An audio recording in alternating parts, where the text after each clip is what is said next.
বাসায় কেউ আছে? কেডা কিছে দেন কে ভাই আমি আইছিলাম একটু বিপদে পড়ে, বুঝছেন? আশেপাশে তো খালি বাসা আর বাসা। আমার একটু মুতে দোষিন, বুঝছেন? এখন তো মুতার জায়গা পাইতেছি না। ওহো রে, এটা তো আসলে একটা সমস্যা। আচ্ছা কইরে রাজু, কিছে এটাও কে? এই দেশে এবার একটু মোটা জায়গাটা দেখা যাচ্ছে। আয় ভাই যাই ভিতরে যাই। এই অনেক চাপ পাইছে রে। কি কইতাছ এটা বেটা? এই চিনা নাই জানা নাই আন্তাজি এই মুতো জায়গায় দেখাই দিতাম। আরে আমি তোরা যেটা কইছি এটা করবে না। ওই কেমনটা লাগে হন? চিনা নাই জানা নাই বেটা মুতো জায়গা দেখাইতাম।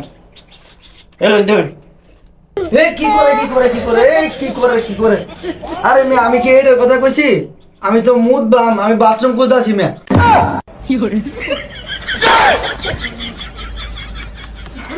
আই নাই নাই নাই